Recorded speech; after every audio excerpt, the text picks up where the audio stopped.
সহবাসের পরে মেয়েদের জন্য ফরজ গোসল না করে ঘরের কাজকাম রান্না বাড়া ইত্যাদি করা, বাচ্চাকে দুধ খাওয়ানো, এগুলো জায়েজ আছে নাকি না জায়েজ? গোসল ফরজ হওয়া অবস্থায় গোসল না করার আগ পর্যন্ত কয়েকটা কাজ করা নিষেধ।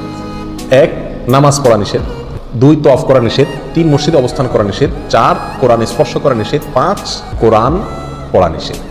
এই 5টি কাজ ছাড়া আর কোনো কাজ কিনা নিষেধ না। অতএব সহবাসের পরে কোনো মেয়ে, কোনো মহিলা তিনি যদি গোসল না করে, ফরজ গোসল না করে তিনি যদি কি করেন, গৃহস্থলীর কাজকাম করেন, রান্না বাড়া করেন, অন্য কাজকাম করেন, বাচ্চাকে দুধ খাওয়ান, এগুলো এই 5টি নিষিদ্ধ কাজের আওতায় যেহেতু নাই, অতএব সেটা জায়েজ আছে। আমাদের দেশে যত কঠোরতা সব মেয়েদের উপরে, ছেলেদের উপরে নাই। ছেলে গোসল ফরজ হয়েছে, 2-4 ঘন্টা শুয়ে রয়েছে বা এমনকি হাঁটাহাঁটি করছে, তাকে তেমন কেউ কিছু বলে না। সমস্ত চাপগুলা মেয়েদের উপরে। আর এই ফতোয়াগুলা মেয়েদের উপরে, ফতোয়াগুলা দেয়ও বেশিরভাগ মেয়েরাই। কথার কথা, ননদ আছে, শাশুড়ি আছে, বা অন্য কেউ আছে, বা জাল আছে, তো তারা খোঁচাইতে শুরু করে যে গোসল না করে বাচ্চাকে দুধ খাওয়াচ্ছে কেন, বাচ্চা কাঁদতে কাঁদতে মরে যায় কিন্তু দুধ খাওয়ায় না কেন? কারণ গোসল করেনি।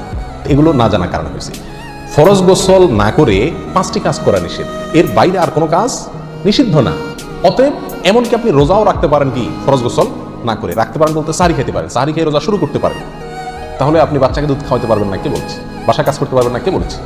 তবে হ্যাঁ, যদি আপনি ফরজ গোসল একটু দেরিতে করতে চান কোনো কারণে, তাহলে সেক্ষেত্রে অন্যান্য কাজ কামের সুবিধার জন্য উজু করে নেওয়া উত্তম। সহিহ মুসলিমের এক হাদিসে আসছে, নবী আলাইহিস সালাম গোসল ফরজ হলে ওই অবস্থায় যদি কেউ ঘুমাইতে চায়, শুয়ে থাকতে চায়, অথবা অন্য কোনো কাজ করতে চায়, তাহলে তাকে উজু করে নেওয়ার পরামর্শ দিয়েছেন। অতএব উজু করে নিয়ে এরপর অন্যান্য কাজ করা উত্তম। এর বাইরে উজু ছাড়া যে সে কিছু করতে পারবে না, ব্যাপারটা এরকম না। একবার আবু হুরায়রা রাদিয়াল্লাহু তাআলা আনহু, তার সাথে নবী আলাইহিস সালামের দেখা হয়েছে কোনো এক রাস্তায়, এই অবস্থায় যে তার গোসল ফরজ হয়েছিল। তো আবু হুরায়রা রাদিয়াল্লাহু তাআলা রাসূলুল্লাহ সাল্লাল্লাহু আলাইহি ওয়াসাল্লামকে দেখে এড়াইয়া চলে গেছেন, একরকম পালায়া চলে যাওয়ার মতো, যায় তাড়াতাড়ি করে গোসল করে তারপরে আসলেন। নবী আলাইহিস সালাম জিজ্ঞাসা করলেন, আবু হুরায়রা তুমি কই গেছিলা, তোমার দেখলাম?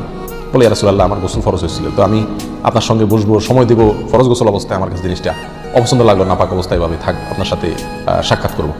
তখন নবী আলাইহিস সালাম বলেছেন, সুবহানাল্লাহ, মুমিন আবার নাপাক হয় নাকি? অর্থাৎ এটা তো একবার তোমার পুরো বডি নাপাক হয়ে গেছে, টাচ করলে আমি নাপাক হয়ে যাবে, ব্যাপারটা তো এরকম না, তুমি এটাকে এত কঠিনভাবে নিয়েছো কেন? তাহলে এই সব হাদিসগুলোকে সামনে রাখলে মোটামুটি পরিষ্কার হয়ে যায়।